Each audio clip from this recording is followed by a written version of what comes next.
कौन कह रहे हैं? बीजेपी वाले कह रहे हैं ना। बीजेपी वाले तो कहेंगे ही। वो अपने प्रत्याशी को पिटते और खदेड़ते हुए नहीं देख रहे। वो अपने प्रत्याशी के घोटाले नहीं देख रहे जिनके कागज में लेकर घूम रही हूँ।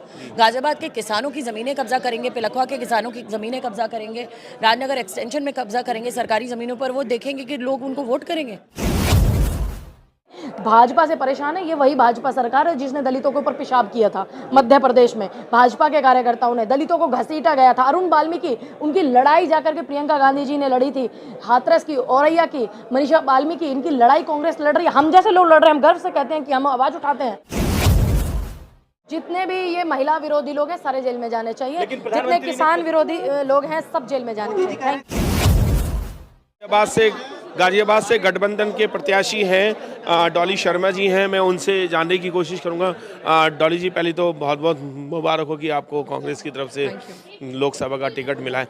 क्या लगता है कि किस रणनीति से इस सीट को आप जीत पाएंगे? गाजियाबाद की जनता के मुद्दे, मेरे गाजियाबाद के लोग परेशान हैं कि 15 साल से उनकी समस्या कोई सुन ही नहीं रहा। लोग देश की बात कर रहे हैं, गाजियाबाद की बात कब करेंगे? तो गाजियाबाद के लोग अब अस्पताल चाहते हैं, सुख सुविधाएं चाहते हैं। वो चाहते हैं कि उनको स्कूल और डिग्री कॉलेज मिले, उनकी सड़कें मिले, मेट्रो के विस्तार मिले, लाइट मिले, पानी मिले। वो मेरी प्राथमिकताएं हैं। पहले मैं ये तो अपने गाजियाबाद के लोगों को दिला दूँ जिसको वो आज 15 साल से जिसके लिए जूझ रहे हैं। तो मेरी प्राथमिकताएं मेरे गाजियाबाद के लोग हैं, उनके मुद्दे हैं। जी, गाजियाबाद में बहुत सारे लोगों की ये भी है कि कांग्रेस जो है इस बार पता नहीं कम बैक कर पाएगी या नहीं कर पाएगी, और बीजेपी का पूरा दमखम से वो कह रहे हैं कि हम कांग्रेस को हराने के लिए पूरे जी जोर से लगे हुए हैं। कौन कह रहे हैं? बीजेपी वाले कह रहे हैं ना। बीजेपी वाले तो कहेंगे ही। वो अपने प्रत्याशी को पिटते और खदेड़ते हुए नहीं देख रहे। वो अपने प्रत्याशी के घोटाले नहीं देख रहे जिनके कागज में लेकर घूम रही हूँ। गाजियाबाद के किसानों की ज़मीनें कब्जा करेंगे, पिलखवा के किसानों की ज़मीनें कब्जा करेंगे, राजनगर एक्सटेंशन में कब्जा करेंगे सरकारी ज़मीनों पर। वो देखेंगे कि लोग उनको वोट करेंगे।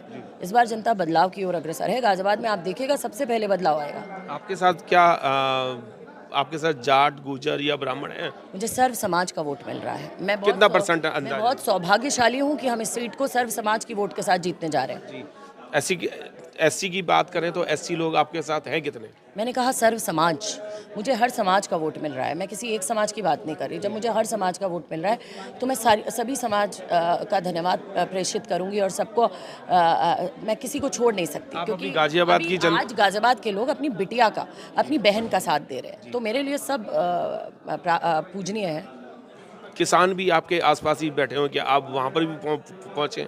हाँ बिल्कुल, क्यों नहीं जाऊंगी। मैं तो मंडोला किसान आंदोलन पे जा रही हूँ, वेव सिटी के किसानों के लिए जा रही हूँ, पिलखवा और धौलानों की जो किसानों की ज़मीनें कब्जा की हैं उनकी बात कर रही हूँ। तो लगातार मैं अपने लोगों की बात कर रही हूँ। वो चांद की बात करते हैं, हम अपने लोगों की बात करते हैं। तो ज़मीन पे ही काम हो पाएगा या चांद से बात बनेगी? चांद पे वो रहे, अब जनता के लिए हम हैं। बिल्कुल, गाजियाबाद से हमारी जो प्रत्याशी गठबंधन की डॉली शर्मा कांग्रेस की राष्ट्रीय प्रवक्ता है। देखिए, हमारा गढ़ है, वो बीजेपी का नहीं है, वो हमारा गढ़ है। हमारी प्रत्याशी को देख लीजिए आप। 2019 का लोकसभा चुनाव जब हारी थी, और आज 24 का लोकसभा चुनाव है, जब से जनता के बीच में है। और जो व्यक्ति भाजपा से यहाँ चुनाव लड़ रहा है वो स्वास्थ्य मंत्री होने के बावजूद भी उसने कोरोना काल में कोई काम नहीं किया।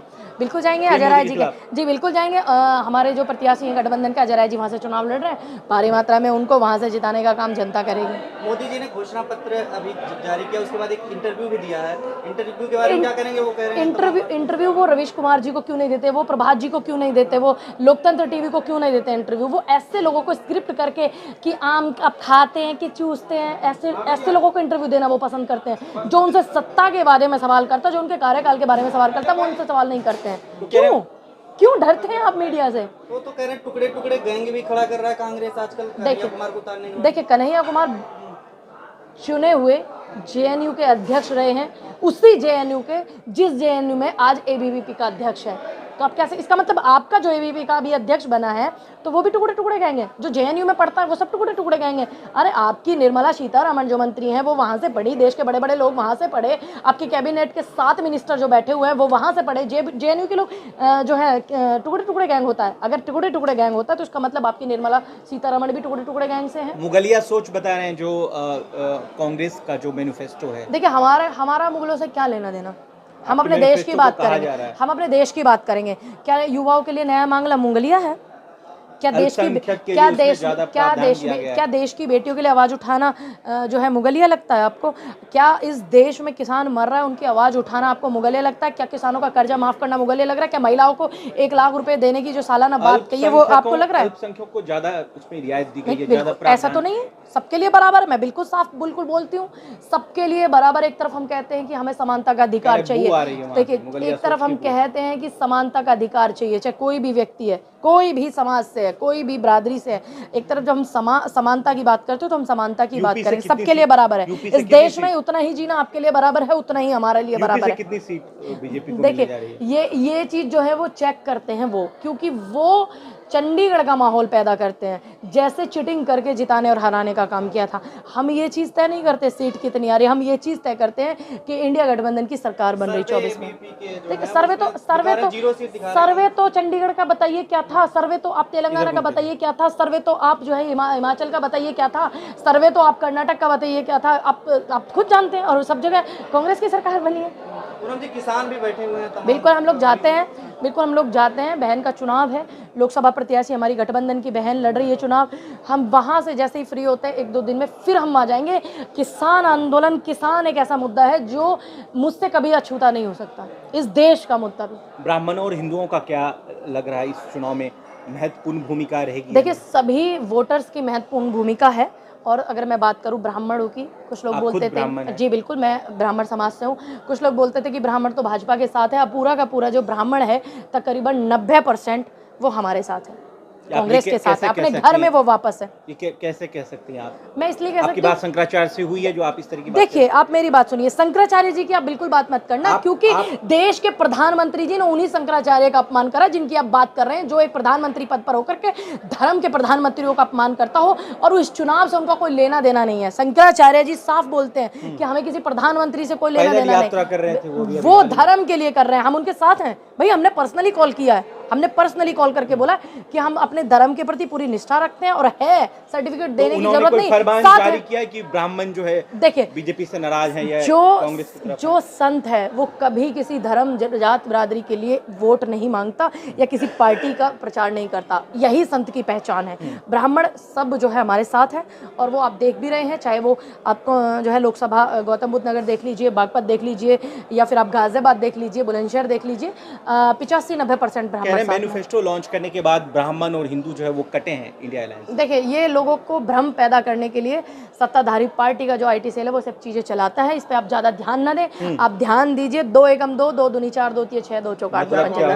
कांग्रेस के साथ एससी भी आ रहे हैं क्या? जी बिल्कुल, बहुत ज्यादा। अभी जो है इतना ज्यादा खुद ही देखिए, कोई कोई तो होता है कि मतलब सब खुद जा रहे हैं। हमारी जिम्मेदारी है कि हम अपने प्रत्याशी के लिए वोट मांगने जाएं। उन्होंने भी अपनी जिम्मेदारी को ज्यादा समझदारी से समझते हुए कि हम अपना वोट खराब नहीं करेंगे।